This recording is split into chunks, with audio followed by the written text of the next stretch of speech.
Oui, Jean-Jacques, on démarre. Oui, on va démarrer. Alors, il est 3h10. Alors, nous n'avons pas un programme très lourd, on n'a pas autant d'intervenants que ce matin, ce qui est très bien. D'ailleurs, nous n'avons que des intervenants, qui sont Patricia Colère à ma gauche, Angeline Barthes à ma droite. Je ne vais pas vous infliger un résumé de la matinée de tout à l'heure. C'est dommage pour nos amis, mais en même temps, je pense que c'est bien le thème.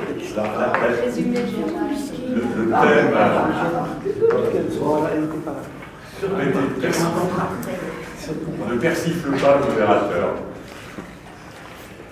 Cette année, on avait ce matin, nous avions titré notre matinée Art, culture, travail, marché, deux causes utiles. Nous avons effectivement beaucoup parlé de ça, en compagnie de Julie Brochet et Mathieu Grégoire, Sylvie Ravel, qui est modératrice. Nous avons eu la joie d'accueillir François Chenet, économiste distingué, comme on dit, membre du conseil scientifique d'Atlas, prof associé à Paris 13, etc. Nous a un petit peu restitué, nous a un peu contextualisé vers la fin la question de l'économie de la culture dans le marché mondial, la marchandisation, la financiarisation. Alors là-dessus, on va essayer de faire un verbatim très détaillé, comme pour cet après-midi d'ailleurs, qui vous sera évidemment remis en main propre. Et cet après-midi, nous abordons la phase, on va dire, prospective de notre réflexion sur l'économie de la culture et les questions de la marchandisation, résistance et conquête. Et nos deux invités sont Patricia Colère, qui est déléguée générale de l'UFISC, qui regroupe, comme l'a rappelé Jean-Pierre ce matin, un certain nombre d'entreprises qui relèvent généralement de l'économie sociale et solidaire, du spectacle vivant, par exemple les arts de la rue, par exemple le public actuel, par exemple le nouveau cirque, etc. Enfin, Patricia nous dira un petit mot de fisc si tu as envie. Et Angeline, qui est secrétaire générale adjointe de la Fédération du spectacle CGT, Fédération nationale du spectacle, de l'audiovisuel et de l'action culturelle, que l'on résume généralement en CGT Culture. CGT Spectacle, pardon. CGT Culture était l'invité, mais qui n'est pas utile. C'est pas utile. Pardon, je les avais bien, toi, tu le rappeler. Je sais pas. Non, c'est pas grave. On va peut-être commencer en effet par me représenter un petit peu parce que je ne suis pas sûre que tout le monde connaisse ce qu'est l'UFISC, donc voilà, savoir un peu d'où je parle également avant peut-être d'enchaîner sur le sujet qui nous occupe cet après-midi. Donc l'UFISC en fait c'est une union d'organisations professionnelles qui s'est créée dans les années 2000 et comme son doux nom l'indique, puisque ça signifie Union fédérale d'intervention des structures culturelles, elle est dans le champ, elle se situe dans le champ culturel, donc Jacques le disait plutôt à l'origine dans le spectacle vivant, mais aujourd'hui également sur les arts plastiques ou le spectacle enregistré, par exemple les radios, ou également les petits labels d'édition phonographique, les labels indépendants. Donc je disais, son doux nom l'indique parce qu'à la base l'UFISC s'est créé sur une question de fiscalité, le nom du fisc, Union Fisc, pour défendre la non-lucrativité pour les structures artistiques et culturelles, notamment de création et de diffusion. Elle s'est créée suite à la directive sur l'imposition des associations aux impôts commerciaux qui avait été négociée, on va dire, en 1998. Et donc là, on a un certain nombre de fédérations, des musiques actuelles, des arts de la rue, des compagnies de théâtre, de danse, qui se sont regroupées pour travailler ensemble sur cette question de la dimension fiscale et donc de leur dimension économique en tant que projet artistique et culturel pour définir qu'elles se situaient dans un champ de non-lucrativité et d'utilité sociale, donc je dirais pleinement en dehors justement des régulations de la concurrence telles que la fiscalité pouvait l'imposer en les réduisant ou en les renvoyant sur le champ justement de l'entreprise concurrentielle et lucrative. Donc c'est vraiment ça en fait le début du fisc, le nom qu'on a gardé. Et puis petit à petit on on a travaillé comme un espace, on va dire, collectif de réflexion, de structuration, pour réfléchir autour des questions de l'emploi, pour réfléchir aux questions d'organisation de nos entreprises, de nos structures, plutôt des structures associatives, hein, à 90% du fisc est composé de structures associatives, et puis un peu de coopératives, quelques coopératives et quelques sociétés commerciales, notamment dans le champ de l'édition phonographique. Mais qui se sont petit à petit pleinement revendiquées de l'économie solidaire et aujourd'hui qui sont dans le champ, on va dire, de la loi de 2014 autour de l'économie sociale et solidaire. Donc ça a été plutôt, on va dire, une dynamique assez pragmatique, hein, assez collective, de regroupement petit à petit pour travailler sur différentes actualités. Voilà, on y reviendra, les questions de l'intermittence en 2003, les questions des emplois jeunes également, et la question de l'accompagnement, de la pérennisation des structures associatives, la question de la professionnalisation et surtout la reconnaissance de ces initiatives non lucratives comme pleinement professionnelles et pleinement, on va dire, inscrites comme une autre forme justement économique à prendre en compte dans la régulation du champ artistique et culturel d'une part, mais aussi, je dirais, plus largement, ce que je propose, c'est aussi d'être en transversalité pour faire reconnaître justement les questions non lucratives. Et donc, peut-être que la première chose, c'est ça à vous dire, en tant qu'UFISC, nous, par rapport à la question qui est posée du débat, une autre économie est-elle possible? La première chose pour nous, c'est qu'elle est évidemment nécessaire. On y reviendra sans doute dans le débat sur les défis sur lesquels on doit résister et combattre. Aujourd'hui, être offensif, mais elle est aussi en mouvement dynamique, c'est-à-dire qu'elle est aussi incarnée dans des réalités pratiques aujourd'hui. Et donc, la première chose, c'est de se dire qu'on essaie de travailler sur la dimension économique, vraiment en partant des pratiques des structures. Et donc, la première chose, le premier travail qui apparaît assez fondamental pour nous, c'est de redéfinir ce qui fait économie et sortir d'une logique d'une économie qui soit restreinte à justement l'économie de marché, l'économie concurrentielle, et redire qu'on a une pluralité de dimensions économiques qui existent. Et donc, aussi se réemparer, on va dire, de la question économique, ne pas la laisser de côté, ne pas, entre guillemets, la laisser à l'adversaire, mais vraiment pleinement s'y inscrire et la réencastrer dans le politique et le social. Donc, redire que l'économie, c'est un moyen au service d'une démarche politique et d'une démarche sociale, notamment pour les structures artistiques et culturelles. Donc pour ça, on s'appuie beaucoup sur les travaux autour de l'économie solidaire, justement, qui nous ont beaucoup aidés à réfléchir, notamment les travaux de Jean-Louis Lavigne, par exemple, qui reprend la logique polanyienne, je ne sais pas si vous connaissez un peu, sur l'économie plus substantive, c'est-à-dire d'une économie qui prenne à la fois la question de l'économie marchande, mais pas forcément le marché concurrentiel, mais l'économie marchande au sens de l'échange de biens et de services, l'économie redistributive, donc comment la société crée des espaces de redistribution, que ce soit par l'État ou que ce soit par d'autres phénomènes de redistribution dans une communauté, et l'économie non monétaire, c'est-à-dire celle qui, en effet, n'est pas assise sur les questions de monnaie et de finance, mais qui est tout aussi bien une économie, que ce soit l'économie domestique, l'économie de la réciprocité, du bénévolat, du don, etc. Donc, vraiment revenir aussi à valoriser toutes ces formes économiques qui sont totalement niées, totalement, comment dire, renvoyées à l'invisible, parce qu'elles ne se situeraient pas justement dans ce périmètre de l'économie marchande concurrentielle. Donc c'est vrai que ce qui nous intéresse, c'est de pouvoir travailler, et c'est ce qu'on voit, je dirais, dans les pratiques des structures, dans nos structures, voilà, je vais prendre l'exemple des associations, hein, très clairement, quand vous prenez un lieu de musique actuelle ou une compagnie, une équipe artistique, on a bien cette hybridation, on va dire, de ces trois formes économiques, que ce soit les questions plus marchandes, de billetterie ou de vente d'un spectacle, etc. La question de s'inscrire dans des logiques de redistribution, que ce soit à travers une contribution à l'action publique ou à l'intérêt général, ou dans des formes de redistribution sectorielle ou professionnelle.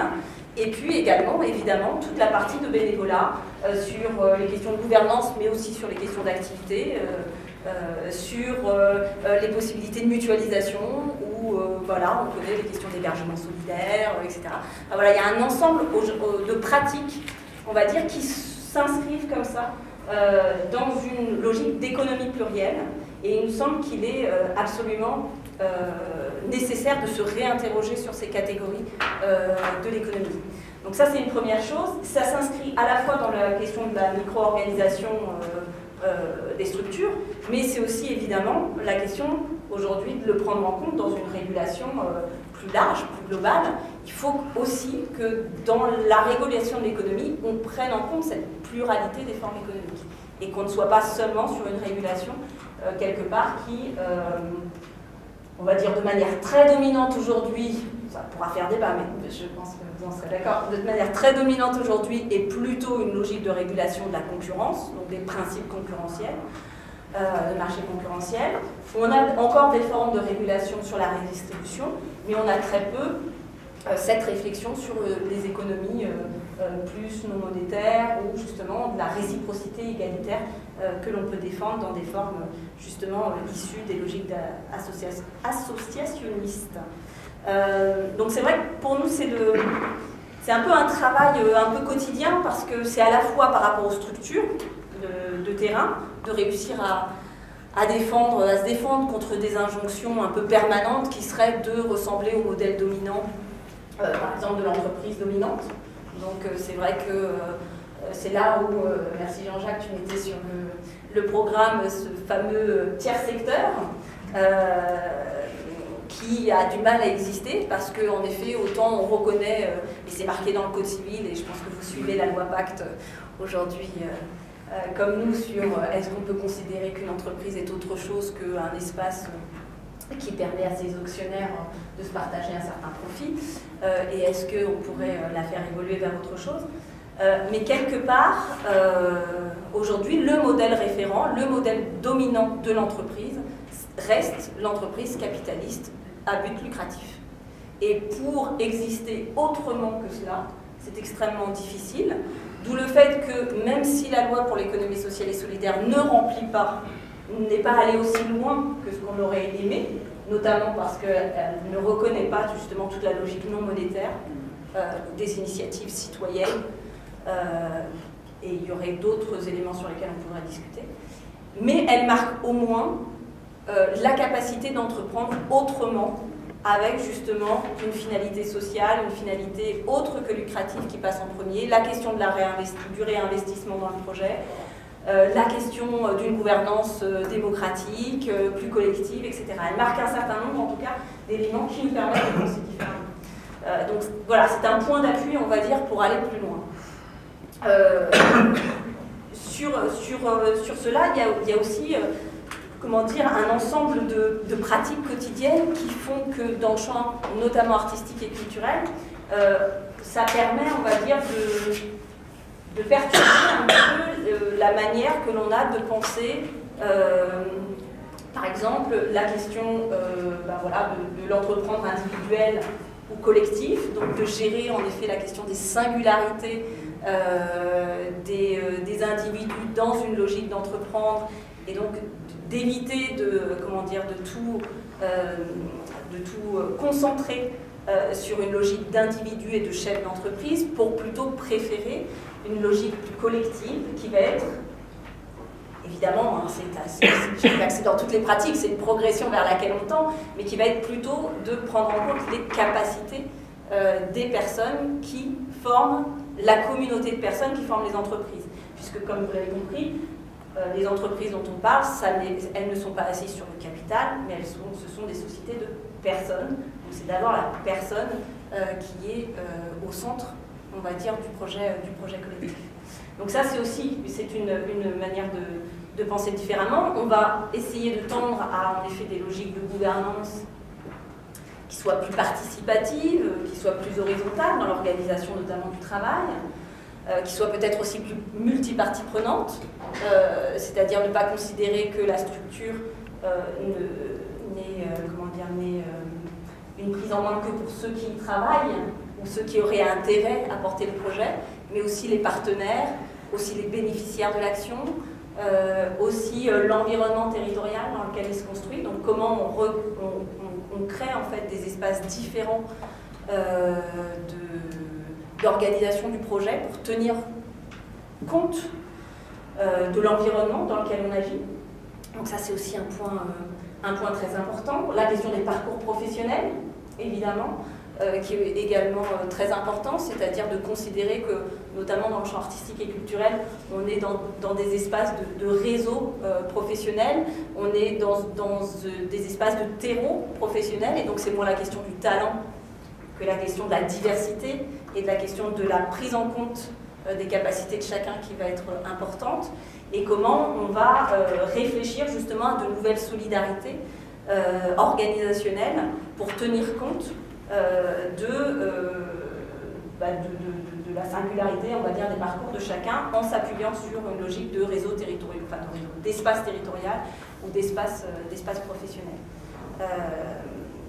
Donc voilà, on sait bien aussi que nous, dans nos organisations, enfin dans le secteur artistique et culturel, on a à répondre à la fois à des objectifs d'individuation assez importantes en termes de singularité des projets professionnels, et en même temps une question de protection sociale collective et de solidarité collective à réussir à recréer.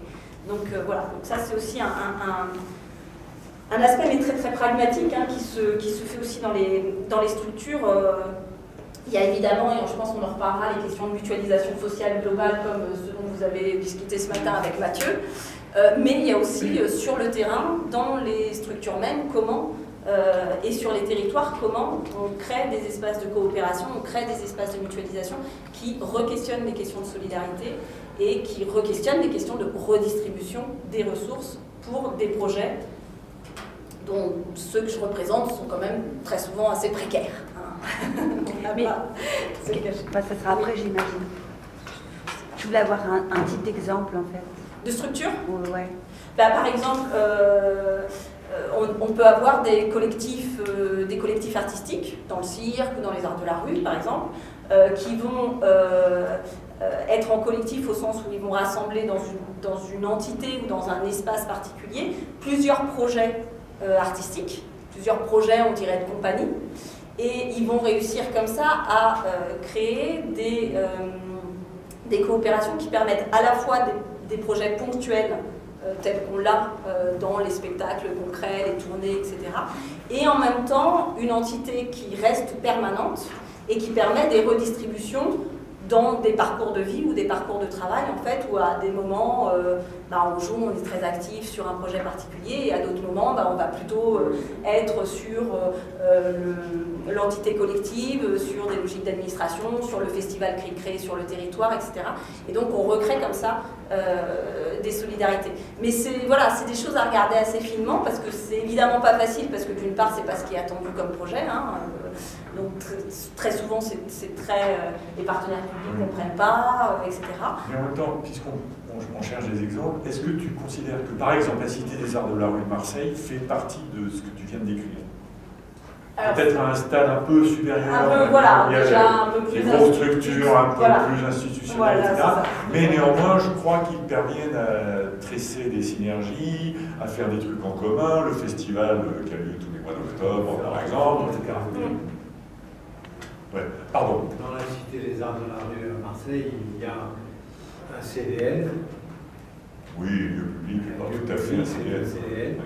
C'est une institution publique, et il y a des compagnies qui appartiennent au même champ. Et il y a un centre de formation. Et il y a un centre de formation qui est public. Et il y a une association de diffusion, etc. Mais c'est une économie mixte. Oui, tout à fait. C'est vrai qu'aujourd'hui, on pointe justement l'importance de beaucoup plus tisser des coopérations, parce que le propos, c'est pas non plus que, vous l'avez compris, ceux qui sont les plus précaires restent ensemble et essayent de coopérer ensemble, mais qu'on réouvre le débat sur justement comment, notamment d'un point de vue territorial ou sectoriel, on a des redistributions qui se fassent de manière à permettre d'accompagner la question de la diversité, parce que je pense que ça c'est aussi un autre point important qui change aussi le paradigme sur la manière dont on considère la question de l'économie de l'art et de la culture, c'est on a été, je pense que vous en avez parlé ce matin, on a été sur des moments de régulation plutôt malthusiennes, où on s'est dit, on a eu des rapports comme ça, on disait il y a trop de compagnies, il y a trop d'artistes, etc. Aujourd'hui, je pense qu'on a réussi à dépasser à peu près ce discours-là. Oui, voilà, mais en tout cas, dans les discussions, ça apparaît moins comme une forme de régulation possible. Et donc, aujourd'hui, on a inventé, parce que je pense qu'on n'a pas encore tous les éléments pour se faire, on a inventé l'économie qui nous permet justement de soutenir, d'accompagner, de promouvoir la question de la diversité. Si on pose en préalable le fait que la diversité artistique et culturelle, donc des initiatives artistiques et culturelles, quelque part, illustre l'aspiration de nos contemporains, on va dire, voilà, de nos concitoyens, à participer à l'enjeu de la culture. Parce que c'est quand même ça, quand je disais qu'il fallait poser d'abord le politique et la démarche avant que l'économique, c'est quand même ça qu'on doit réinterroger en préalable, c'est-à-dire qu'est-ce qui conduit nos actions quand on parle de l'enjeu de la dimension culturelle aujourd'hui. Et il nous semble alors que justement l'enjeu ce serait de le retravailler de manière beaucoup plus citoyenne, beaucoup plus globale, beaucoup plus transversale, et qu'on a plutôt à se réjouir du fait qu'il y ait de plus en plus de pratiques artistiques et de volonté de partager et de participer de la vie culturelle, et donc de voir comment on va accompagner cet élément-là. Si on part du principe, évidemment, que participer de la vie culturelle, ça permet les espaces d'expression, ça permet des espaces de partage et donc de dialogue, sans nier les conflictualités qu'il peut y avoir, mais en tout cas, ça nous oblige à retravailler autour d'espaces démocratiques qui permettent ce dialogue-là. Ça permet évidemment de réfléchir à la progression des personnes, justement, qui vont pouvoir avoir plein de références culturelles, plein de ressources culturelles et se bâtir leur propre parcours culturel. Et donc, évidemment, ça nous permet de repenser la question de l'émancipation, mais d'une émancipation, alors c'est là où je vais venir plus sur la question des principes des droits culturels, aujourd'hui, qui nous semble aussi être un axe à travailler d'un point de vue politique. Donc justement, comment on repense une universalité qui est remplie de la diversité, et non pas d'une universalité abstraite, telle qu'on a eu beaucoup aussi l'injonction dans le champ culturel, qui seraient les grandes œuvres de l'humanité, qui seraient, celles auxquelles tout le monde devrait avoir accès pour pouvoir justement, peut-être, en tout cas, accéder à l'émancipation, mais bien plutôt de comment on repart des personnes, de leur culture, en pensant que chaque personne est un être de culture, est un être qui contribue à la question culturelle, et comment on lui permet de faire cette contribution-là, justement à travers les questions d'accès aux ressources culturelles, évidemment, mais aussi d'expression, mais aussi de partage, mais aussi de dialogue. Et donc, voilà. Et donc, forcément, quand on parle de cet aspect-là, on se dit que plus il y a de diversité d'initiatives, et quelque part, plus c'est intéressant. Maintenant, quelle économie politique on crée pour ces questions de diversité, là, c'est une question à se poser. Alors, peut-être 2-3 éléments de réflexion par rapport à ça. Parce que bon, je ne vais pas passer trop de temps, parce que j'ai déjà pris beaucoup de temps, sur la question des défis, mais je pense que vous en avez de même parlé ce matin, puisque vous avez parlé de travail et de marché, donc forcément, vous avez dû aller sur les questions de financiarisation de l'économie, très forte que l'on connaît actuellement. Et évidemment, le champ culturel est un secteur de choix pour la libéralisation et la financiarisation de ces services culturels. Ça, c'est certain, on pourrait y revenir dans les exemples, mais c'est quelque chose qu'on lit évidemment très fortement, et les questions de concentration. Mais c'est aussi la question aujourd'hui du renouvellement démocratique, me semble-t-il, qu'il faut réussir aussi à creuser. Et donc,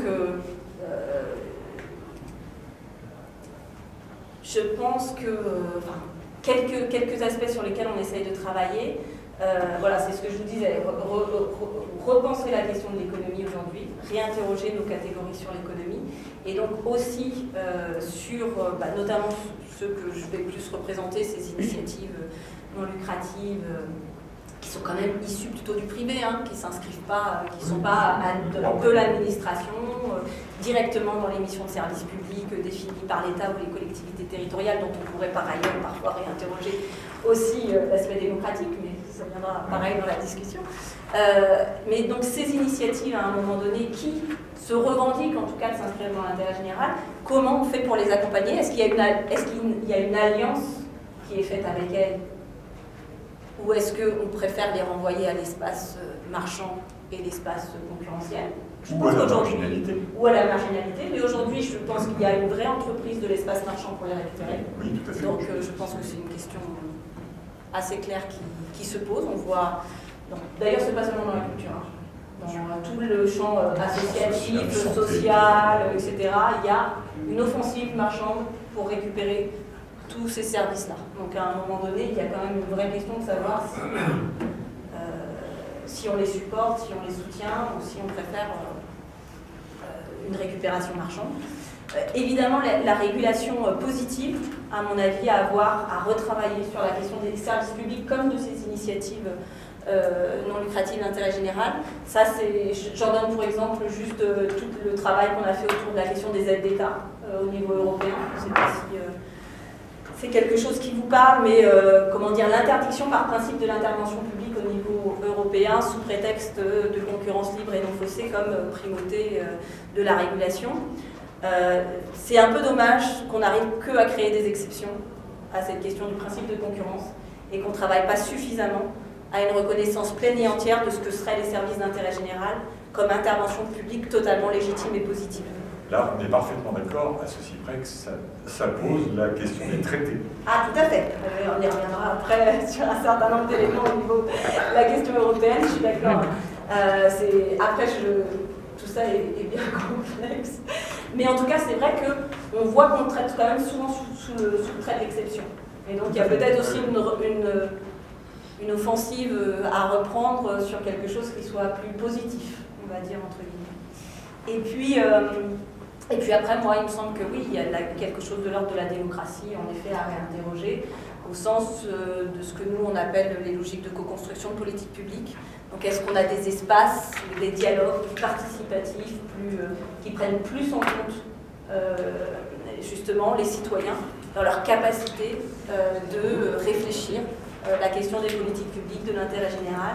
Et c'est peut-être en travaillant et c'est aussi toute la question des communs aujourd'hui,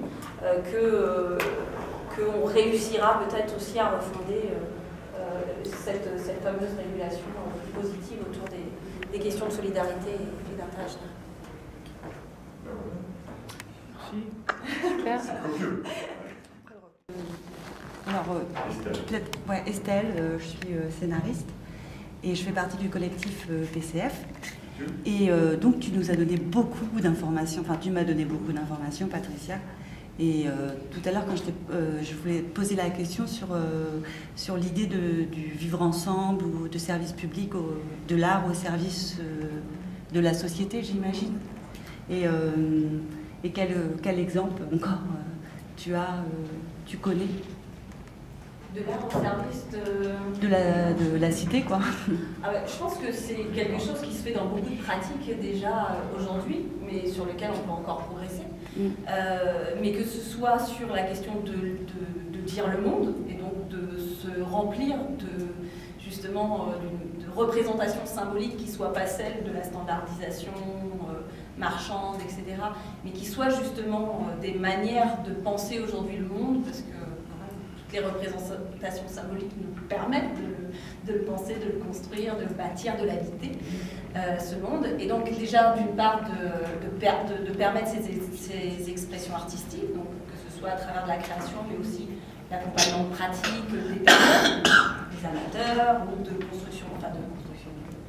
d'accompagnement professionnel, etc. Mais voilà, de cette diversité artistique, et de construire des espaces de dialogue pour cela. Alors ça peut se faire, voilà, je parlais des arts de la rue, ça peut se faire justement dans l'espace public et comment à un moment donné on vient habiter un espace à travers une création, à travers un spectacle, en étant sur une implantation un peu longue. Je pense aux compagnies itinérantes, par exemple, qui font qui font des logiques de voyage. Voilà, le City, par exemple, sur les territoires avec une manière différente de rencontrer les personnes, les habitants, il y a ça. Et puis après, oui, il y a un ensemble d'actions possibles, très très diverses, qui permettent, je pense, d'accompagner l'émancipation à travers l'expression et l'expression artistique. Parce que je pensais au bien-être, au vivre ensemble, ça c'est la fameuse phrase là, que j'aime d'ailleurs.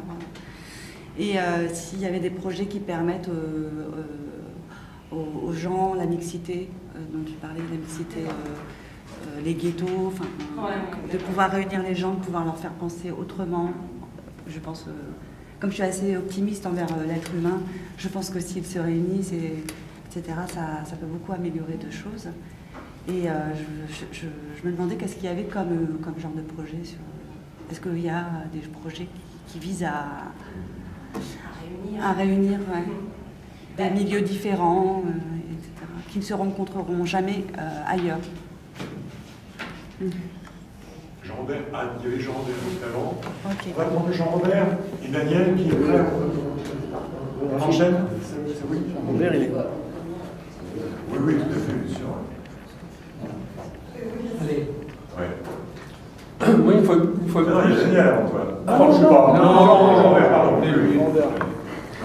Une fois de plus, ces modes d'organisation pour les artistes, ça me fait penser à une préfiguration possible de mode d'organisation pour des professionnels, pas forcément artistes, mais qui veulent faire de leur travail vraiment une activité personnelle, comme on dit, et à la fois qui veulent organiser une solidarité. Alors, ça se voit déjà de plus en plus avec le coworking, des structures dans lesquelles les gens se donnent des infrastructures en commun. Les professionnels sont connectés entre eux, il y a une sorte de complémentarité quelquefois de compétences, etc. Donc, alors, c'est pas applicable dans tous les cas, mais pour moi, c'est une des formes de dépassement du salariat. Alors, c'est pas pour les grandes entreprises, évidemment, c'est tout à fait autre chose, mais quand même, aujourd'hui, surtout dans les centres-villes, on voit de plus en plus d'activités qui sont le fait de professionnels, de gens qui ont des compétences particulières, et qui, comme ça même spontanément, qui font un peu de communisme sans savoir, et dont l'objet n'est pas de maximiser le profit ou le capital, mais de s'épanouir dans leur travail, alors même si ce n'est pas un travail artistique, d'être solidaires entre eux, d'avoir un minimum de rationalité économique en se donnant des moyens en commun, d'être connectés entre eux, c'est-à-dire à la fois ils sont indépendants mais ils sont connectés, ils sont indépendants mais ils sont solidaires. Mais ça me paraît quand même intéressant de voir comment on peut concilier ce désir quand même d'autonomie, d'indépendance avec la solidarité et avec la complémentarité professionnelle. C'est vrai qu'avec le numérique aussi, là, il y a une évolution quand même des forces productives, des technologies qui rend un certain nombre de choses possibles. Je trouve que c'est cette piste quand même extrêmement intéressante comme préfiguration peut-être du travail de demain, comme on disait dans certains slogans, de transformer le travail en activité personnelle. Oui, vu ce dont on discute, ça m'a poussé à parler de l'expérience que j'ai vécue. C'est-à-dire qu'on est parti pas très content de ce qui se passe dans les 10 grands médias ou les médias historiques. Et je la fais courte, on a créé une télévision associative qu'on a fait vivre pendant 12 ans. Alors c'était en gros, puisqu'on n'était pas satisfait de ce qui se passe dans les 10 grands médias, c'était en gros pour pousser la démocratie jusqu'au bout, tant sur le plan social que sur le plan culturel. Et bien entendu avec un esprit de liberté qui pouvait s'arrêter à quoi s'il y avait des idées fascisantes, ça c'était bien sûr poussant à la violence, mais sinon c'était voilà, tout simplement faire vivre la démocratie et que chacun se prenne en main, etc.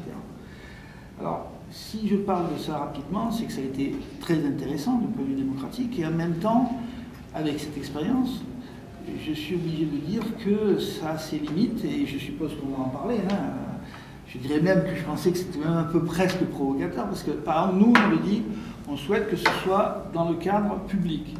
Donc, on a démarré avec rien, puis on a dit, si ce qu'on propose est intéressant, on va travailler avec, on va dire ça vite fait, le service public. Et effectivement, ce qu'on avait proposé était suffisamment intéressant, puisque très vite, on a fait des propositions, et quand elles ont été vues, on avait voulu travailler avec la mairie de Paris, puisqu'on était Paris et banlieue. Et l'idée, c'est vrai que, comme on nous a proposé, vu qu'ils ont trouvé donc certaines de nos propositions qui pouvaient le faire, eh bien, on a pu acquérir un certain nombre de subventions de la mairie centrale. Ça a été un peu compliqué, mais il a fallu travailler beaucoup, etc. Et donc, on a même obtenu des moyens, parce qu'on a eu quelques subventions, et du coup, on a pu acheter caméras, on a pu voilà, faire certains travaux avec un minimum de moyens.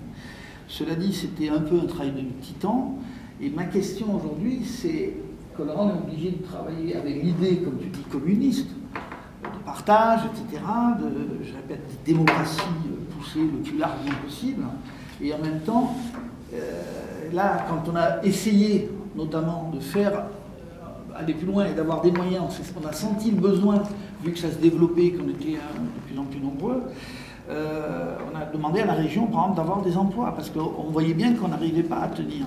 Ils ont le capital. Voilà, et encore que le capital, on a réussi à avoir quelques subventions, parce qu'on a notamment participé à 5 nuits blanches, et là, on a pu obtenir des crédits, et avec ces crédits-là, on a donc, je répète, pu commencer à acheter, parce qu'au début, on n'avait rien, on n'avait même pas une caméra, c'était chacun qui apportait, etc.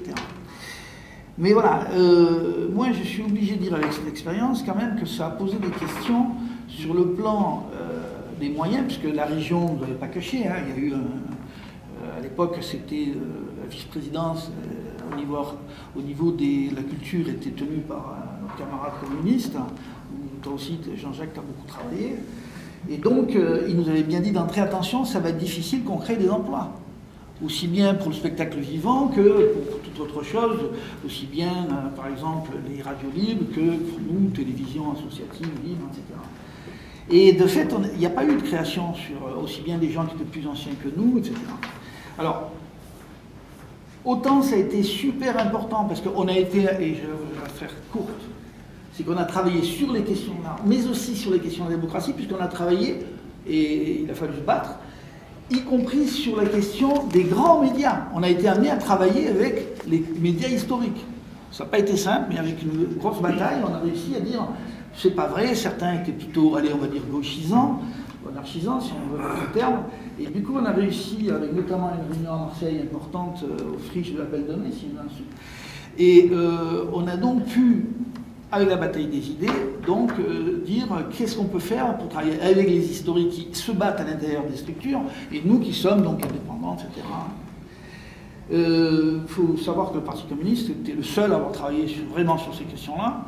Je ne dis pas que les autres n'avaient pas fait un travail, mais en fait de fond, et c'était pour une réappropriation populaire des médias, pour une appropriation populaire des médias, le thème du travail. Voilà, on en a fait profiter d'autres d'ailleurs, de nos comparses politiques après. Mais quand même, puisqu'on n'a pas réussi à avoir des moyens supplémentaires, comme ça se développait, et on avait besoin de structure parce que ça devenait trop lourd pour pouvoir gérer et susciter l'intérêt pour que chacun, eh bien, moi je me pose la question quand même des moyens. C'est-à-dire que vous, manifestement, vous êtes avec aussi, si j'ai bien lu et entendu, une volonté que ça se passe aussi avec le privé, c'est-à-dire des commerces, enfin vous avez dit des structures commerciales, et donc là on en arrive aux contradictions. Et j'aimerais bien que certains reprennent le relais, parce que je ne vais pas être plus long, et parce que ces questions de bénévolat, faire vivre la démocratie citoyenne, vous avez parlé transversale et tout ça, et en même temps on en arrive aux contradictions. Voilà, moi j'aimerais qu'on développe aussi ces questions-là. L'actualité sociale est très compliquée et là on mène en ce moment des grosses luttes sur les questions de formation professionnelle et notamment vous savez qu'on a un opérateur qui s'appelle AFDAS et qu'on a créé la CGT il y a 45 ans et qui est menacé par ces réformes donc, qui permet la formation des artistes, qu'ils soient salariés ou auteurs. Voilà, c'est quelque chose qui me prend beaucoup d'énergie et je suis quand même ravie d'être là parmi vous. Alors c'est vrai que quand Jean-Jacques m'a appelé pour me dire notre économie de la culture, bon, je ne suis pas économiste, je suis syndicaliste depuis une dizaine d'années, j'étais salariée du spectacle dans le Nord-Pas-de-Calais auparavant. Et donc la CGT, c'est vrai que la CGT Spectacle, on réfléchit beaucoup, on a beaucoup réfléchi, on a aussi contribué de par nos revendications à l'évolution aussi des politiques publiques. Peut-être je citerai le début notamment de tout ça, c'est la lutte qu'on a eue dans le cinéma avec les accords Bloomberg, avec une mobilisation en 1946 qui a ensuite abouti à la création du CNC, Centre national du cinéma, et donc à un soutien public de ce qui est devenu maintenant, ce qu'on appelle maintenant une industrie créative. Et donc, effectivement, on a quand même des réflexions, même si on n'a pas de proposition de modèle économique, et on y réfléchit peut-être aussi moins que les entrepreneurs et que les entreprises. Néanmoins, on a des réflexions à ce sujet. Donc je me suis posé plusieurs questions. Qu'est-ce que ça veut dire une autre économie est-elle possible? Donc ce matin, je suis désolée de ne pas avoir été avec vous, mais vous avez sûrement répondu à la question est-ce qu'une autre économie est souhaitable? Qui amène ensuite à quel autre type d'économie. Je suppose que c'est oui, mais je vais peut-être aussi revenir, j'essaierai de ne pas faire de redite. Et est-ce qu'elle est faisable ou est-ce qu'elle est réalisable aussi? C'est des questions qu'il faut qu'on se pose. Et quels sont les besoins aussi, enfin pourquoi, comment et pourquoi et à quoi doit répondre une autre économie. Alors c'est vrai qu'on a là, au jour d'aujourd'hui, un modèle économique qui est assez complexe, qui est en train d'évoluer en plus, et que l'État fait évoluer de manière très forte. Donc on a un champ privé qui a toujours existé, et on a un champ public également qui, vous l'avez, si j'ai bien compris ce matin, qui est en train d'être assez bouleversé. Mais peut-être qu'il faut aussi se redire, c'est que s'il y a le champ public a toujours accompagné des initiatives privées, enfin des initiatives d'artistes, et c'est pas l'État qui a dit tiens on va mettre une salle là, tiens ici on va monter un Molière, ici on va faire ceci ou cela, mais c'est parce qu'il y a eu des initiatives d'artistes ou d'acteurs culturels, de militants aussi et militantes, qui a une intervention publique et un accompagnement, une reconnaissance aussi de celle-là. Mais ça ne veut pas dire que ce qui est privé est forcément mauvais, etc. Mais il y a un modèle qui s'est créé, qui est en train d'être totalement mis en cause là par notre nouvelle ministre. Et c'est vrai que le champ public, c'est ce qui s'est construit avec la labellisation de lieux, des centres dramatiques, des scènes nationales, etc. Il y a aussi une espèce d'institutionnalisation, je ne sais pas si on peut dire ça, de l'investissement public pour les équipes artistiques aussi, donc avec un truc de régulation aussi, de professionnalisation. Et à ça s'entremêle depuis quelques années du mécénat, une incitation très forte à développer d'autres fonds, pas de subventions. La subvention, et ça, il faut aussi qu'on lutte contre cette idée, étant amené à ne plus évoluer. Et donc, on est finalement sur une politique là de c'est pas très beau, mais d'espèce de partage du gâteau. Enfin voilà, il y a la suite, voilà, on a cette somme, maintenant qu'est-ce qu'on fait avec? Et donc avec une mise en concurrence aussi des projets, des lieux, et plus sur on est plus sur les perspectives et la construction au niveau public. Et puis à côté, on a un secteur privé, vous en avez sûrement parlé aussi, sur lequel on observe des phénomènes de concentration, alors pas partout, mais il y a des phénomènes effectivement de concentration avec la création de géants économiques. Live Nation qui nous vient des États-Unis, on a Filmalac, mais qui néanmoins perdent de l'argent en investissant pour l'instant. on verra, mais à ce moment, ils perdent de l'argent et ils acceptent de perdre de l'argent. Il faut quand même s'interroger pourquoi, comment, effectivement, on sait que l'agriculture est vecteur d'un certain nombre de choses, de valeurs, dans tous les sens. Et donc, effectivement, c'est une grande question, et d'autant qu'on observe un phénomène de concentration, il est à 360 degrés, c'est-à-dire qu'on a tous les maillons de la chaîne de production qui sont dans les mains d'une entreprise, le producteur, diffuseur, en plus il a des parts dans les journaux, dans des télévisions, des radios, ils ont en plus des sites internet sur lesquels ils vendent de la billetterie, les billets de ceux qui le produisent, etc. Tout ça dans un monde où on a l'algorithme, on est sur le numérique, et en fait on est, c'est vrai, assez dépassé par ces phénomènes. Néanmoins, on arrive quand même à les analyser, mais ce sont des phénomènes assez inquiétants, et notamment sur la question aussi de la collecte des données, qu'est-ce qu'on en fait, comment est-ce qu'on peut monnayer aussi finalement, juste le fait que vous allez faire un clic sur un site internet qui appartient à un site producteur, de ces entreprises, ça pose un certain nombre de questions, et finalement aussi de est-ce que, c'est des questions qu'on se pose sur... Est-ce qu'à un moment donné, on ne va pas finir par créer des œuvres qui répondent à certaines envies ou à certaines choses observées en termes de pratiques culturelles? Est-ce qu'on la question répond, est-ce qu'on répond aux besoins ou est-ce qu'on répond aux envies? Et est-ce qu'on va, sur les questions de liberté de création et de diversité, quels impacts finalement tout ceci peut avoir? Et c'est vrai que c'est des choses qui sont pour l'instant pas réglementées, pas réfléchies, mais c'est un vrai enjeu, il me semble, pour l'avenir. Par ailleurs, vous en avez sûrement parlé sur la remise en cause aussi rien à voir avec le spectacle, avec l'audiovisuel public. C'est-à-dire qu'on remet en cause un certain nombre de modèles actuellement. Et on voit que les frontières entre public et privé sont en train de s'émietter. Alors, elles ne sont pas effondrées parce qu'il y a toujours quand même une différence. Néanmoins, le privé réclame de jouer dans le public.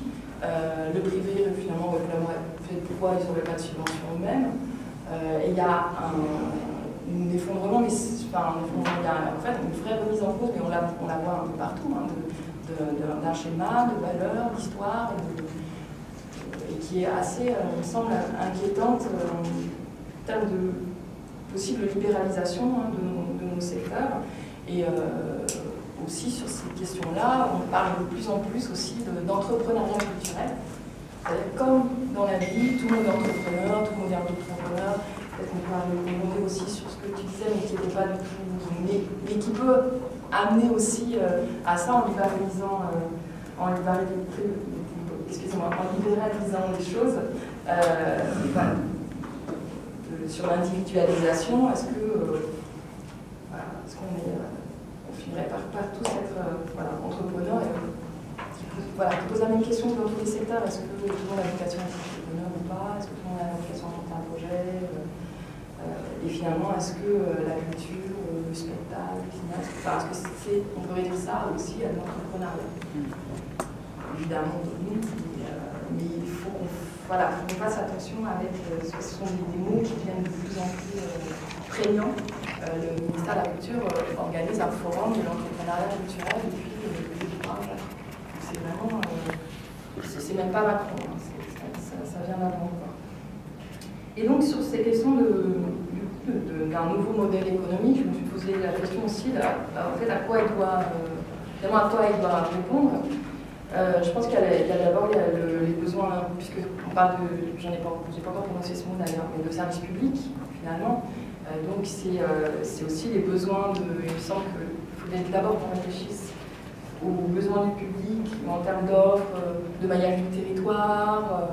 Donc ça c'est extrêmement important, mais pas dans la manière dont le fait actuellement le ministère de l'Agriculture. Je ne sais pas si vous avez vu leur plan la culture, comment ça s'appelle, près de chez vous, qui est juste la côté près de chez vous. On donne 6,5 millions, 3 millions aux grandes institutions parisiennes pour aller jouer sur le territoire parce que les pauvres, ils ne peuvent pas voir la Comédie Française, ils ne peuvent pas voir l'Opéra de Paris. Et comme si la Joconde. Non, alors la Joconde, ça coûte trop cher, ça coûte 30 millions d'euros pour déplacer la Joconde. Donc les 6,5 millions, ils sont payés. Il faudrait 5 ans de plein. Et donc c'est. Pas dans ce cadre-là, 6,5 millions, 3 millions pour les institutions parisiennes, pour aller jouer sur les territoires comme s'il n'y avait rien, comme s'il n'y avait que le ministère de la Culture qui soutenait des choses, comme s'il n'y avait rien sur les territoires, comme s'il n'y avait rien, pas d'initiative. Voilà, on a une vision de plus en plus étriquée de la part du ministère de ce qu'est l'intervention publique aussi. Ça, faut le dire. Ce nouveau modèle économique qui doit aussi, on en a pas spécialement parlé, aux besoins sociaux des salariés également. Alors, peut-être que je peux rebondir sur ce que tu disais sur la question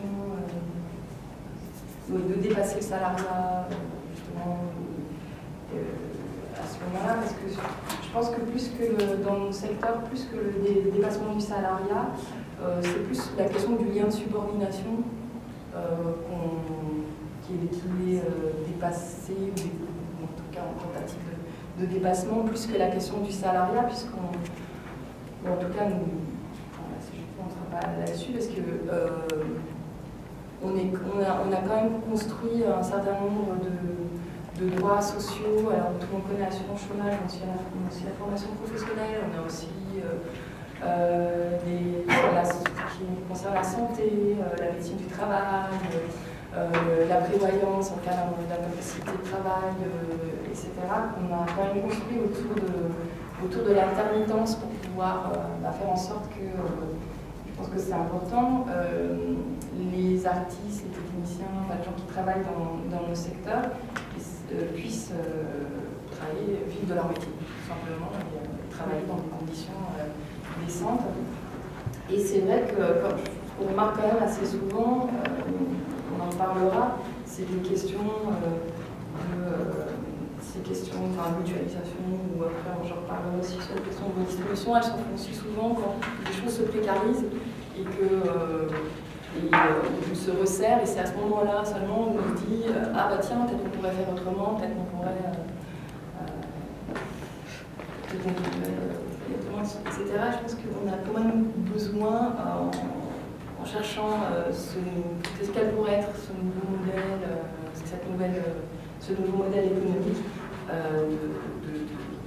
d'abord se poser ces questions-là avant de réfléchir à comment on mutualise ce qu'on a dans l'existant. Je ne sais pas si je suis très claire ce que je dis, mais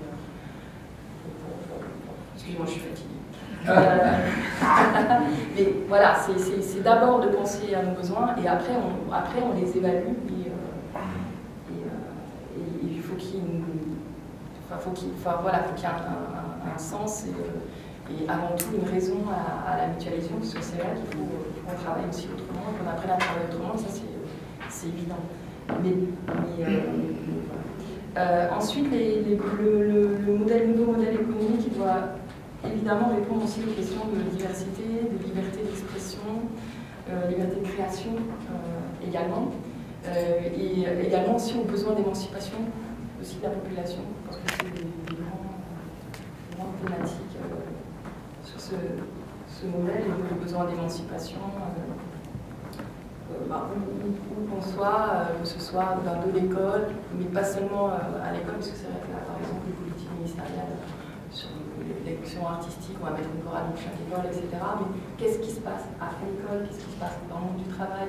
Qu'est-ce qui se passe une fois qu'on a quitté le lycée, qu'on va avoir 500 € avec son passe culture à dépenser sur son application internet? Qu'est-ce qui se passe après? Voilà, c'est des questions qui sont souvent mises de côté. Voilà, et peut-être pour finir, pour pas vous comme ça, Je pense qu'on a des vrais enjeux qui sont comment on travaille, on produit, c'est un secteur. C'est vrai que vous en avez parlé, la question est-ce qu'on est un secteur comme les autres, un secteur parmi les autres en termes de matière, en termes d'économie. C'est des questions qui nous ont questionné, hein, mais notamment par rapport à la syndicalisation des artistes aussi. Est-ce que l'artiste est un travailleur comme les autres ou parmi les autres? Je me dis là-dessus, qui sont des vraies questions. Je pense qu'ils sont aussi des questions qui peuvent traverser mon secteur d'activité. Et donc, je te redire, ce qu'il faut, c'est pas mutualiser la misère, mais c'est comment est-ce qu'on fait autrement et comment est-ce qu'on revendique aussi autrement. C'est vrai qu'on est à une époque où il faut tout justifier. Je prends mon grand dada en ce moment, qui est la formation professionnelle. La justification aujourd'hui de la formation professionnelle, ce serait le répondre au chômage de masse. Et que c'est la responsabilité de la formation professionnelle si on a des chômeurs. On va donc la réformer totalement. Et là, c'est pareil sur la justification aussi de la culture. Alors, c'est vrai qu'on a eu des travaux qui étaient intéressants. Hein, le ministère de la Culture qui explicitait qu'on était un secteur qui produisait énormément, et c'est vrai, on produit, on crée des richesses. Mais je pense qu'il faut faire aussi attention à pas uniquement se justifier. Enfin, on ne se justifie pas uniquement là-dessus, mais je pense qu'il faut faire attention aussi sur la défense du secteur, à revenir aussi à des valeurs fondamentales. Alors évidemment, c'est pas l'émancipation, c'est pas le dada de Macron, mais voilà aussi. Voilà, c'est peut-être l'émancipation économique ou l'émancipation économique, etc. Mais c'est pas l'émancipation telle que nous on l'entend. Sur les questions aussi deux, trois mots sur les questions de redistribution aussi. Alors, je ne sais pas si Patricia, tu l'entends dans ce sens-là, mais il m'est venu l'exemple, par exemple, de l'Opéra de Paris, parce que c'est la plus grosse institution du spectacle vivant subventionnée. Il y a toujours des gens pour dire ouais, mais si on enlève 1 million à l'Opéra, j'en aurai plus. En fait, on voit que à la fois, c'est arrivé, parce que l'État s'est désengagé tellement de l'Opéra de Paris qu'en fait, les ressources propres de l'Opéra sont supérieures à l'investissement, à la subvention de l'État pour cet établissement. Et ce qui a fait que le prix de la billetterie a augmenté. Donc l'Opéra devient moins accessible finalement aux classes populaires ou aux classes moyennes qu'il l'était auparavant. Et qu'ils ont développé une politique de mécénat énorme et qu'il faut qu'on fasse attention justement au regard aussi que peut avoir le privé, sur ces questions-là de mécénat. Et finalement, ça n'a ni permis aux plus petites structures ou aux compagnies d'avoir plus d'argent, mais ça commence à casser justement les questions de mission de service public. Il n'y a pas de reste communicant, absolument, tu as raison, Jean-Jacques. Je vous cite un exemple, Comédie Française, mécénat, spectacle Poil de carotte, et à la fin du spectacle, on distribue des bonbons Haribo aux enfants. D'accord. Opération de mécénat dans un établissement public, etc. Donc, effectivement, avec des aides nécessaires. Et par ailleurs, c'était juste sur ces questions de droit culturel, nous, on est très interrogatifs dans la fédération, pas pour dire qu'on a besoin de droit à la culture, c'est évident. Et après, sur la question des droits culturels, pour nous, elle pose des questions à laquelle il faut qu'on débatte, et notamment sur des choses qu'on entend dire, c'est à partir du moment où je réponds aux besoins culturels des gens sur mon territoire, je dois donc être subventionné. Et c'est vrai que ça pose des questions, puisque c'est pas comme ça qu'actuellement fonctionne le système. Je ne dis pas que le système est parfait aujourd'hui. Néanmoins, ce sont quand même voilà, ce sont quand même des questions, parce que je pense que justement sur la question du modèle économique, c'est aussi qu'est-ce qui est financé, qu'est-ce qui ne l'est pas, pourquoi, quels critères, à quoi on répond. Je pense qu'il faut aussi qu'on repose, parce que peut-être qu'on ne répond plus là aujourd'hui aux besoins justement, parce que c'est un service public, aux besoins du public, mais je pense qu'il faut quand même c'est des questions pour construire ces nouveaux modèles qu'il faut quand même qu'on repose. Voilà, parce qu'on a quand même une ministre de la Culture qui a dit que l'État doit tout subventionner, public privé. Voilà, ça pose un moment où je pense que pour pouvoir se poser ces questions de quel modèle, il faut il semble qu'on se repose tout celui-là. Oui, moi j'ai bien envie de vous faire dialoguer. Les droits culturels, intuitivement, j'ai envie de m'y intéresser. J'ai envie de m'y intéresser parce que je crois naïvement que ça fait partie d'un droit de l'homme. Alors, maintenant, j'entends bien ce que dit Angeline, j'entends bien ce que dit Patricia. Il y a un poste d'observation différent. Vous êtes sur un poste d'observation différent. Même si vous parlez de la même chose, mais vous parlez de l'éléphant, vous voyez sous un angle différent. Bon. Mais est-ce qu'il est possible de rapprocher les points de vue et d'avoir une vision synoptique, si je puis dire, de l'éléphant, ou 3D de l'éléphant? C'est la vieille fable de l'éléphant, des 3 aveugles et de l'éléphant. Je le raconterai après. Oui, à moins que tu veuilles la raconter. Moi, j'ai bien envie qu'on creuse la question des droits culturels. D'accord. Et c'est pas seulement aujourd'hui, parce que je pense que le Parti communiste doit creuser la question des droits culturels, y compris en y manifestant son esprit critique bien connu, mais dans un esprit productif. La deuxième question que j'aimerais bien aborder aussi, c'est la question du mécénat. Parce qu'il y a plein d'idées reçues etc. autour du mécénat. Et la troisième question, je crois que c'est Patricia qui l'a abordé en premier, c'est la question de la demande du marché et des œuvres. Est-ce que nous n'allons pas vers une société où les œuvres vont être formatées par la demande du marché? Voilà. Alors, bon, je ne peux pas être tout seul à intervenir là-dessus. Allez-y, si vous souhaitez en rajouter une quatrième. Non, oui, c'était peut-être un petit apport sur la question des droits culturels. Non, mais disons que moi, ce que j'entends dans les droits culturels, ça serait la possibilité pour chacun de s'exprimer artistiquement. Voilà. Donc ça supposerait que les gens puissent proposer des formes artistiques sans rentrer dans des dispositifs préexistants. Ça supposerait que ces publics ne soient pas des publics captifs, mais qu'ils soient des publics proposants. Donc voilà, déjà, il me semble que ça nécessiterait de changer beaucoup la conception qu'on a de l'action artistique. Voilà, puisque dans la plupart des CDN ou même des scènes nationales et des lieux qui ont des moyens pour financer ces projets, le projet est tout prêt et les gamins, qui sont en général les plus difficiles, n'ont pas le choix. Et d'ailleurs, ils se plaignent. Ils se plaignent en septembre du fait qu'on leur envoie un projet qu'ils n'ont pas choisi, qu'ils n'ont pas demandé, et ils aimeraient être les nouveaux commanditaires, entre guillemets, quoi. Donc déjà, Et après, sur la question des droits culturels, je vais vite me poser la question de savoir si ces amateurs, dans le cadre de l'expression artistique qu'ils proposent, ils sont bénévoles ou professionnels. Alors j'imagine qu'ils sont évidemment bénévoles, puisqu'ils ne sont pas professionnels.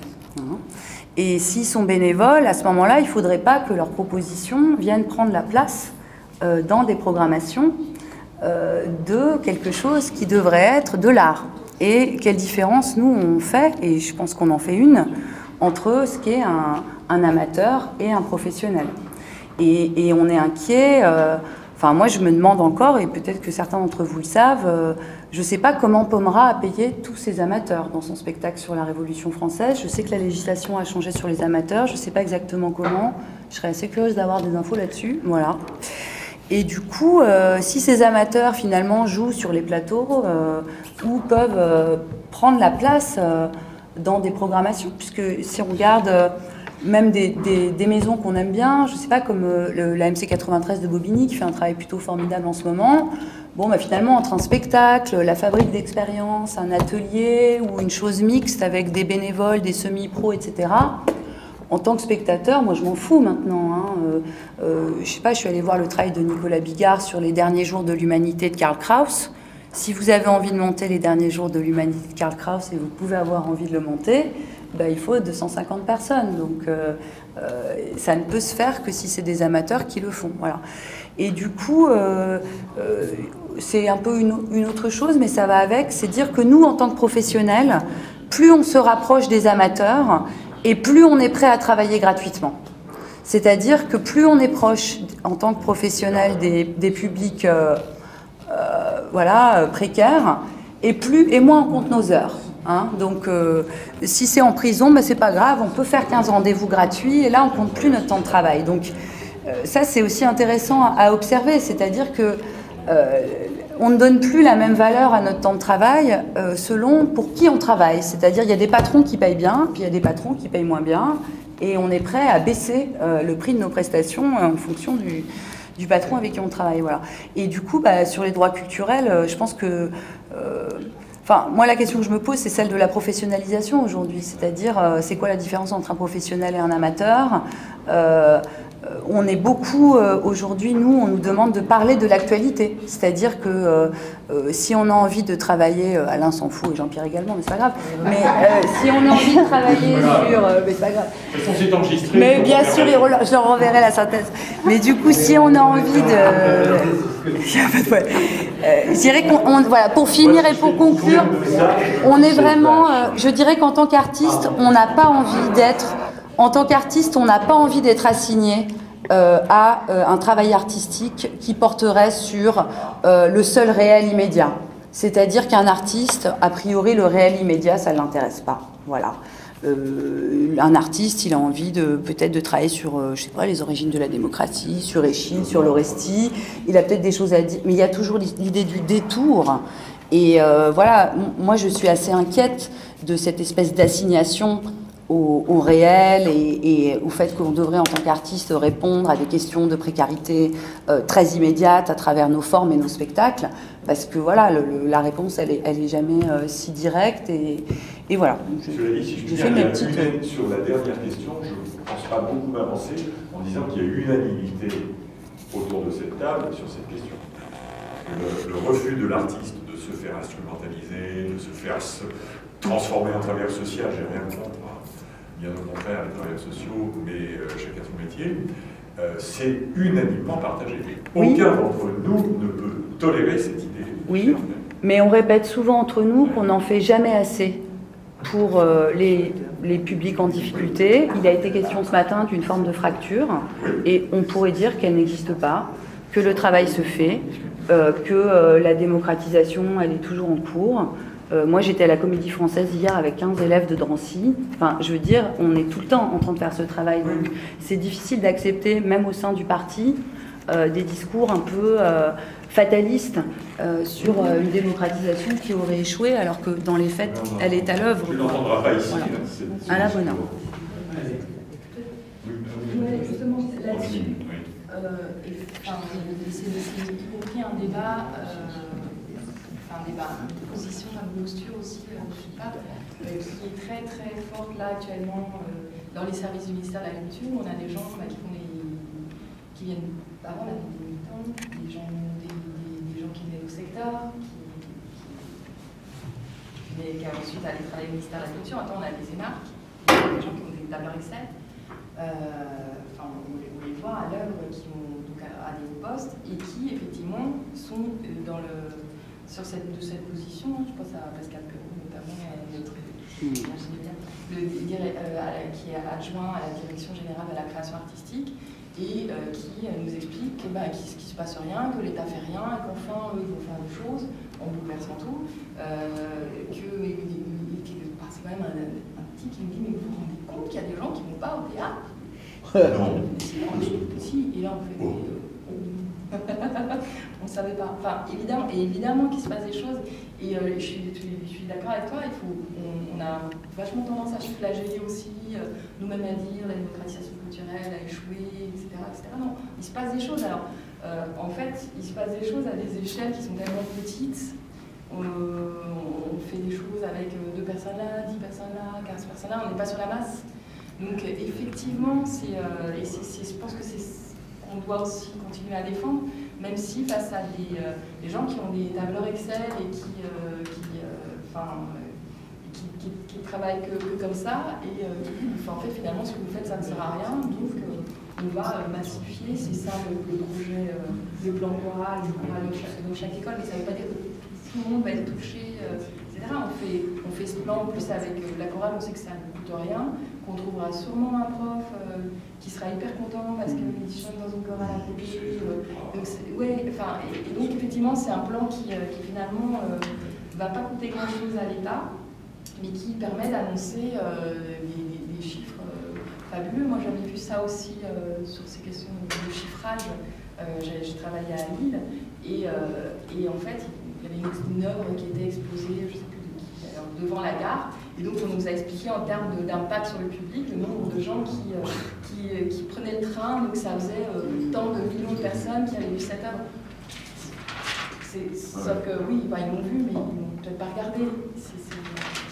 Alors, je vais te donner la parole tout de suite, Jean-Michel, mais je crois qu'Angeline vient de rajouter une 4e question au Schmilblick, qui est la question de la démocratisation-démocratie. Ce que j'ai envie d'appeler la dialectique démocratisation-démocratie culturelle, dans la mesure où, effectivement, si on veut en finir avec ce pleurnicherie sur l'échec de la démocratisation culturelle, il faut qu'on fasse un peu marcher notre tête. Qu'entendons-nous? Alors on entend parfois dire, oui, la question de la démocratisation s'est dépassée, il faut parler de la démocratie. Ce que je pense aussi mécaniste que de dire l'inverse. C'est aussi. Voilà. En revanche, je crois qu'il faut qu'on fasse un petit peu de philosophie et un peu de théorie sur la dialectique entre la démocratisation de l'accès aux œuvres, l'accès aux lieux, l'accès au territoire, voilà, des pratiques culturelles et des productions culturelles, et la question de la démocratie culturelle. Et je crois, c'est une intuition, je ne suis pas essence infuse, je crois que la question des droits culturels peut nous éclairer dans cette espèce de dialectique entre démocratisation et démocratie. Voilà. Jean-Michel? Écoute, tu me provoques parce que... C'est pas du tout le genre de Jean-Jacques. Non, je ne vais pas t'aider à l'évaluation. C'est qu'en fait... Attends. Mais c'est pas le temps d'en parler parce que j'ai prévu d'autres choses. Donc du coup, je ne vais pas la traiter. Mais c'est une question extrêmement importante, comme celle que tu évoques sur statut amateur et c'est une question importante, mais bon, on ne peut pas traiter de tout. Donc j'ai prévu de traiter deux choses, donc très rapidement, je m'entraînerai à ça. La première, c'est juste un petit rappel, parce que sur le mécénat sponsoring, c'est un rappel sur ce qui était au départ la loi langue qui différencie les deux secteurs. C'est le 384, 85, peu importe l'année. Et en fait, la loi langue, c'était le sponsoring d'une action publicitaire, donc affichée comme telle, donc de la pub, donc pas défiscalisée. Le mécénat est une action anonyme, donc défiscalisée. Or, aujourd'hui, on assiste à des actions de mécénat ouvertement affichés par les patrons, qui font défiscaliser. Donc la loi est contournée. Voilà. Mais voilà, c'est important de dire qu'au mécénat, en fait, c'est du sponsoring aujourd'hui. Les gens font du sponsoring. Voilà. Ça, c'est court. La seconde chose, c'est sur les financements des modes d'intervention. On a évoqué la mixité des modes d'intervention. Donc voilà, public, privé, tiers secteur. Donc là-dessus, il n'y a pas de problème. Encore, comme on a dit, peut-être encore d'autres secteurs qui sont émergents, mais je ne vais pas pour l'instant répertorié. Je voudrais dire par rapport à ça que les frontières entre les trois sont floues. On l'a vu ce matin et on voit aussi que c'est flou, mais c'est aussi flou à l'intérieur des secteurs. Donc je ne vais pas évoquer le tiers secteur en ligne privée, parce que ça serait trop long, mais sur le secteur public, là aussi les frontières sont floues entre les compétences des uns et des autres. On parle public, mais ce n'est pas un bloc uniforme public. Le public, c'est des communes, des agglos, des métropoles, des départements, des régions, et finalement des grands pays. Les établissements publics. Voilà. Donc vous voulez passer une conception d'un millefeuille territorial, maintenant c'est un clafoutis territorial. On ne sait pas qui fait quoi. Voilà. On ne sait pas qui fait quoi. Donc c'est compliqué dans chacun des secteurs et c'est compliqué quand on mélange les trois. Donc il y a cette complexité-là qui faudrait creuser un peu plus sur quels sont les territoires et quelles sont les pertinences des différents territoires. Les compétences et les pertinences. Qui fait quoi et quel est le territoire le plus compétent pour faire telle ou telle chose. Et ça a disparu. Avant, c'est assez simple. En fait, avant, c'était les communes, les départements et les régions. Maintenant, c'est un peu plus compliqué. Et qu'en fait, cette surabondance de territoire a permis, dans certains cas, sans doute, je ne vais pas donner d'exemple, mais de corriger certaines formes d'inégalité d'accès à la culture, et d'autre part, d'autres cas, amplifie ces inégalités. Suivant là où on habite, quelle ville, quel département, quelle région, on peut être victime de davantage d'inégalités territoriales. La dernière chose que je vais dire, c'est assez rapide, c'est que sur l'économie au sens général de ce qu'est la culture, je m'interroge depuis ce matin sur, au fond, est-ce qu'il y aurait un seul modèle économique par discipline? Voilà. Et je ne suis pas sûr que tout réponde de la même logique économique. Entre le spectacle vivant, entre ce matin, Jean-Bert parlait de son statut de photographe, c'est pas la même chose. Moi, je peux parler aussi en tant qu'auteur modeste de bouquin, c'est encore une autre économie.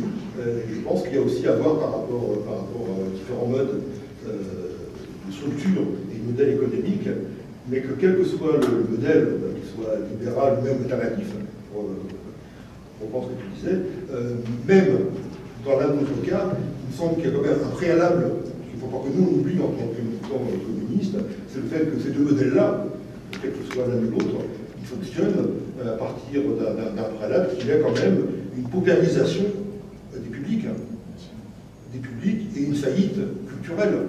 Si je prends uniquement l'exemple des auteurs, par exemple, aujourd'hui un auteur de livres qui se vend à 2000 exemplaires gagne 1000 €. Si son bouquin se vend à 100 000 exemplaires, il devient riche. Donc, quelque part, les modèles économiques qu'on doit défendre tiennent compte aussi d'une réalité.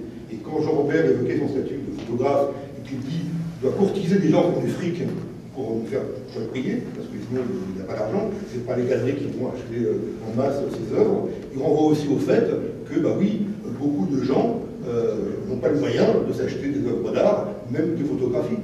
Et donc, quelque part, tous ces modèles économiques-là s'inscrivent dans une faillite, dans une pénurie, une paupérisation culturelle. Si aujourd'hui les gens allaient plus nombreux au théâtre, à l'opéra, acheter davantage de bouquins, acheter davantage d'œuvres d'art, les questions qu'on se poseraient moins. Pour autant, les modèles économiques restent à changer. Mais le cadre général, il faut ne pas l'oublier en tant que militant communiste. Moi, puis là, je suis ici simplement, j'ai envie de dire, en tant qu'usagère, de la même façon que M. Jean Villard disait que l'eau, le gaz et l'électricité, c'était un service public et le théâtre aussi. Autant moi, je me sens en manque de statut d'usagère partout, y compris pour le théâtre. Et je trouve que c'est normal parce que ça marche en fait avec un service public, le fait d'en être des usagers et pas forcément des clients. Donc c'est un truc qui me manque. Où je vais? Alors je vais au théâtre certes, je vais voir des œuvres d'art, mais quand il y a des toutes petites structures, des petits jeunes qui disent « Est-ce que tu voudrais pas participer à quoi ?» Moi ça me gêne ça. J'ai l'impression que c'est une façon de faire maintenant avec comme si on devenait producteur au lieu d'être usager simplement. Et donc cette façon d'être... Parce qu'à cause de tout ça, je trouve qu'on abuse du mot partage. Et que moi, là, quand on parle de partage, je veux d'abord qu'on me montre le gâteau. Pour être sûr qu'il s'agisse de quelque chose. Et pas d'un clic seulement. Parce que c'est devenu un terme galvaudé avec le clavier, quoi. et pas avec la réalité. Je vous recommande alors c'est un DVD d'un monsieur Breton qui était Le Breton. un ethnologue. Alors quand vous voyez les gens très loin là-bas en train de se partager les patates qui sortent du feu, c'est autre chose. C'est comment apprendre le mot partage par de l'art. Tu parles du crowdfunding. Hein? Tu parlais du crowdfunding. Oui. Pas seulement. Oui, Tu parlais du crowdfunding. Oui. Il y a aussi du partage d'un clic sur Facebook. Non, mais Métaphore, Parce que partage. quelquefois, elle parle du partage du gâteau. quelquefois j'ai refusé ça à des jeunes qui me proposaient d'aller venir vendre des laitues dans une coopérative bénévolement. Alors moi, né en 38, sécurité sociale, en 44 seulement, je me dis mais la sexoc, ça lui fait un déficit, tout ça. Enfin, voilà, le bénévolat, c'est... Oui, d'ailleurs, sur la question du mécénat, il y a encore des... Pardon? Sur la question du mécénat, alors tu introduis aussi la notion de crowdfunding, c'est-à-dire le mécénat participatif. Bon, donc il faut qu'on fasse toujours très gaffe au problème d'échelle quand on parle de questions économiques. Parce que d'abord le crowdfunding, c'est parfaitement marginal. Je ne sais plus qui, sur quel site, je sais plus qui donnait la moyenne des sommes collectées par projet, c'était de l'ordre de 3 000 €. Quand on sait que le budget d'une toute petite forme de théâtre, c'est rarement moins de 100 000 €. On peut se dire qu'est-ce qu'on peut faire avec un crowdfunding de 3 000 €, voire du double, puisque ce n'est qu'une moyenne. Bon. Ensuite, sur le mécénat, stricto sensu. Même si ces 2 ou 3 dernières années, on a constaté une légère augmentation du mécénat, sur le long cours, c'est-à-dire disons sur les 20 dernières années, on a une baisse tendancielle très nette des fonds consacrés au mécénat, et au sein de ces fonds eux-mêmes en baisse, une baisse encore plus forte du mécénat culturel, même si, comme je le disais à l'instant, il y a un léger redressement ces 2-3 dernières années. Alors, je crois qu'il faut qu'on arrête de se faire peur avec le mécénat, parce que le mécénat n'est pas une menace. Je veux juste noter au passage qu'il y a un effet d'optique.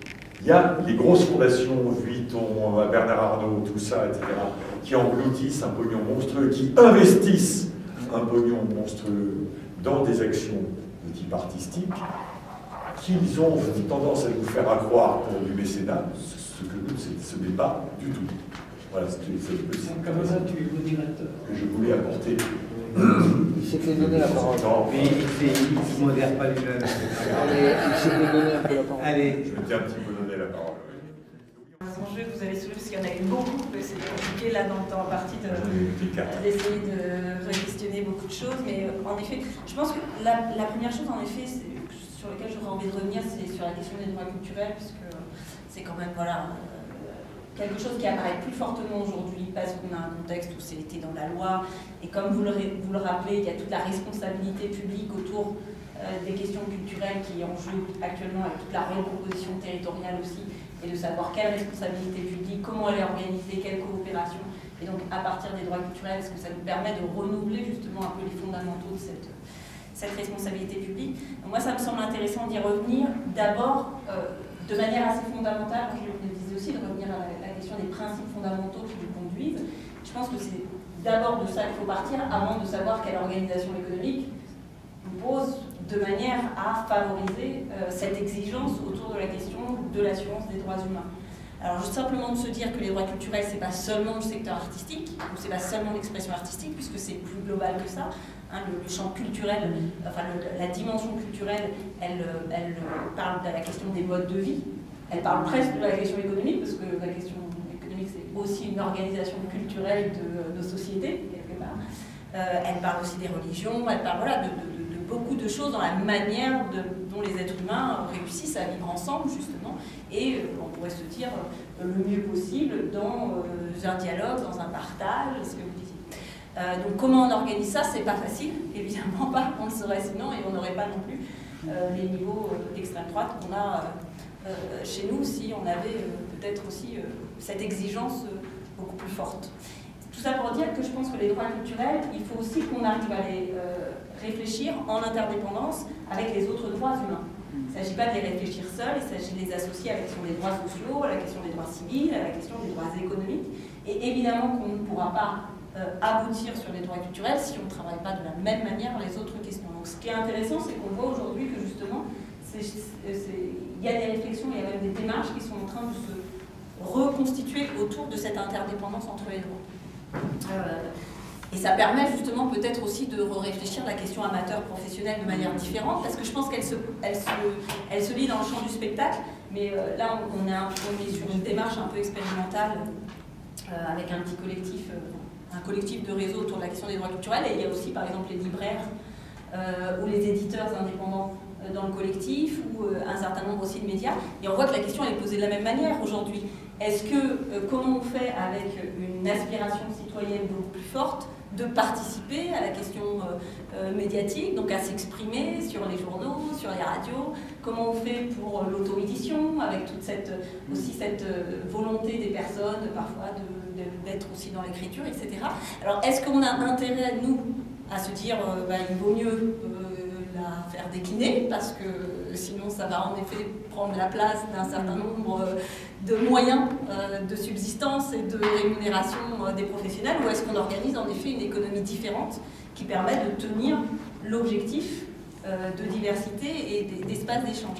Et c'est là où je trouve que la question de lier la question des droits culturels à la question des droits sociaux est assez fondamentale. Et notamment, il y a eu dernièrement un travail, je ne sais pas si vous en avez eu lecture, sur la lecture publique, justement, des bibliothèques qui font de la lecture publique, avec sociétés d'éditeurs qui réclamaient des droits sur les lectures publiques, les auteurs qui ont travaillé avec les bibliothèques pour justement, autour de la question des droits culturels, dire qu'il n'y avait pas pas une discrimination, excusez-moi, il y avait une distinction. Il y avait besoin d'une compensation des auteurs parce que la lecture publique leur créerait un usage de leurs droits qui ne serait pas valable, mais de renverser la machine et de dire que les droits, ces droits-là et les droits de la lecture publique sont au contraire positifs pour l'ensemble des citoyens, mais que dans ces cas-là, il y a à réfléchir à comment on rémunère.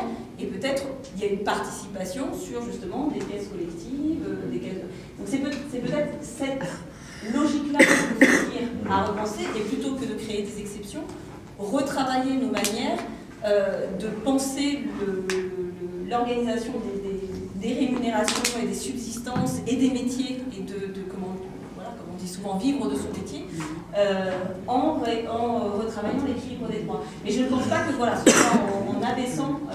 Le CNL a fait un pas en avant dans le sens que tu dis, puisqu'il a rendu obligatoire la rémunération des auteurs dans des festivals, par exemple. Avec les bibliothèques, c'est un peu plus compliqué, c'est un débat qu'on n'a pas de spécialiste ici, on ne peut pas l'aborder, mais je pense que j'adhère assez à ce que vous dites sur la jonction des droits, si je peux dire. Angélique, moi j'ai... Tu n'avais pas fini? Non, elle n'a pas fini. Non, mais on peut aussi... Continue-moi, c'est moi le modérateur. Pardon? Comme ça ne se voit pas. Comme ça ne se voit pas, parce que tu parles et tu ne vois pas qu'elle n'a pas fini. Non, mais peut-être nous sommes là pour nous entraîner.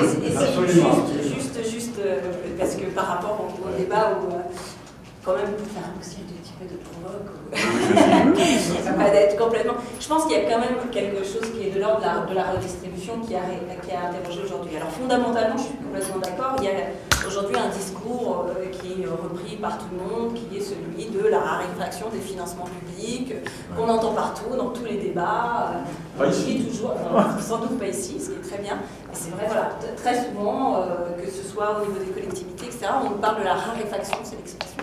Alors que, si on regarde dans les chiffres, il n'y a jamais eu autant de dépenses publiques, mais simplement, elle n'est pas orientée et les priorités ne sont pas les mêmes. Donc, il me semble qu'il y a en effet ce discours-là qu'il faut réussir à déconstruire au fur et à mesure, et en effet retravailler nos priorités.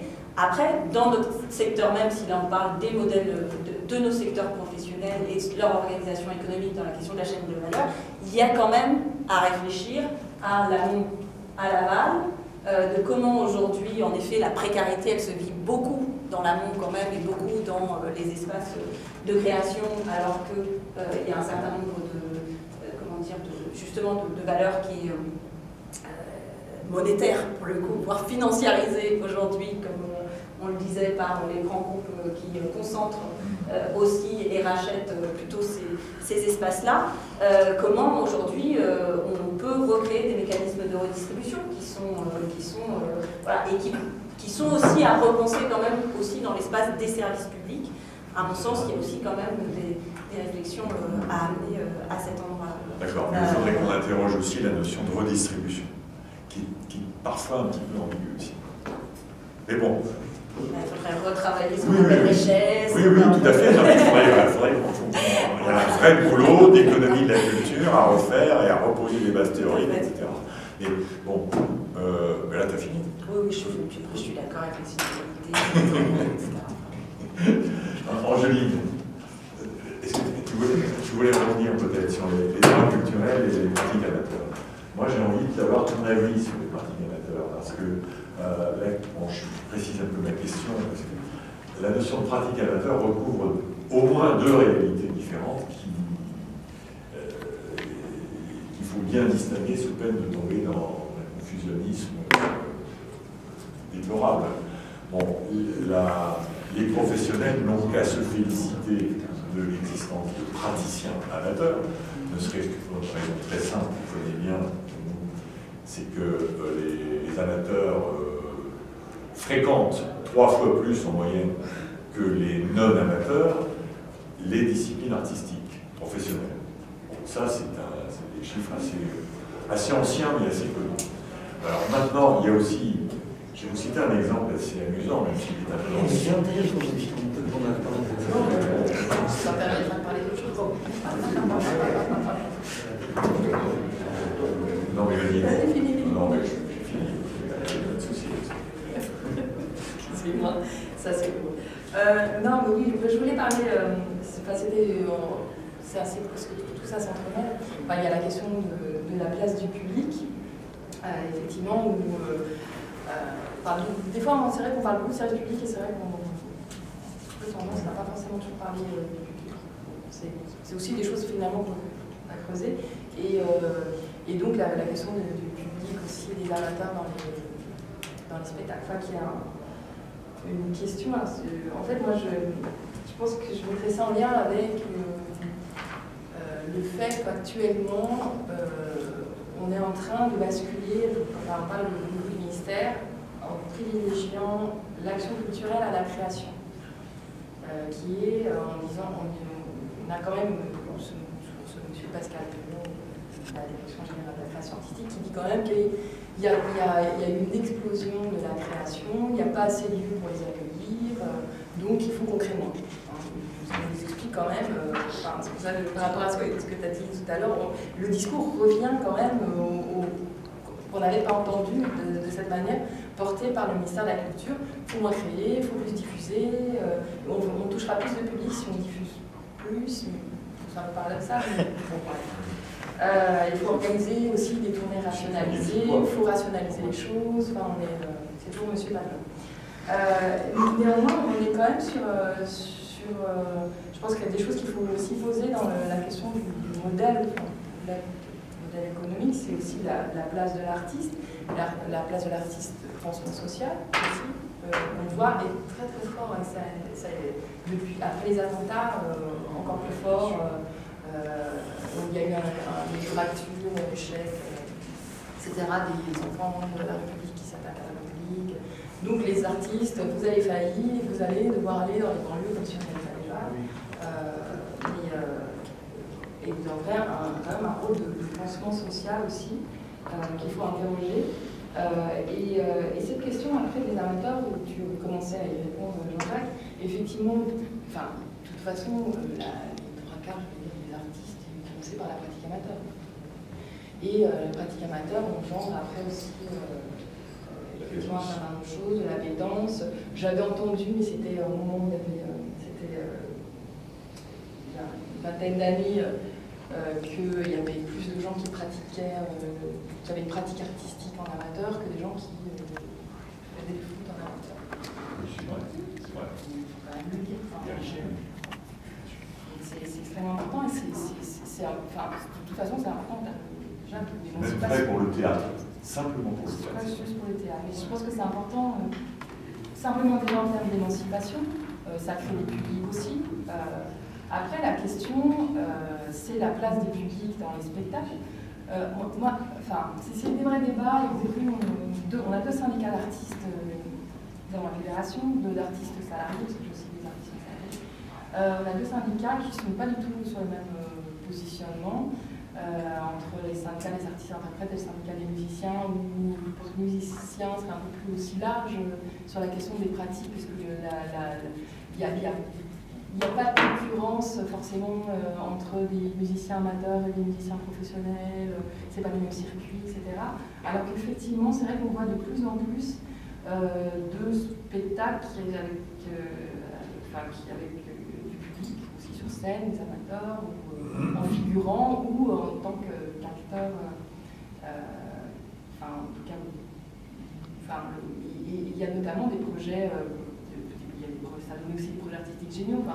Les Marseille, Christian Mazzottini, les gens d'ici, qui va travailler avec les habitants. C'est des vrais projets qui, ensuite, artistiquement, sont exceptionnels et bouleversants. Après, je te rejoins, il ne faut pas qu'à un moment, ce soit un prétexte pour ne pas embaucher d'artistes professionnels en disant bon bah tiens, je vais boucler mon budget avec un amateur. En fait, la question pour moi, la question de la pratique amateur ne se pose pas, c'est la question qui se pose, c'est la question de l'utilisation d'artistes amateurs dans les spectacles professionnels. C'est là où la question se trouve.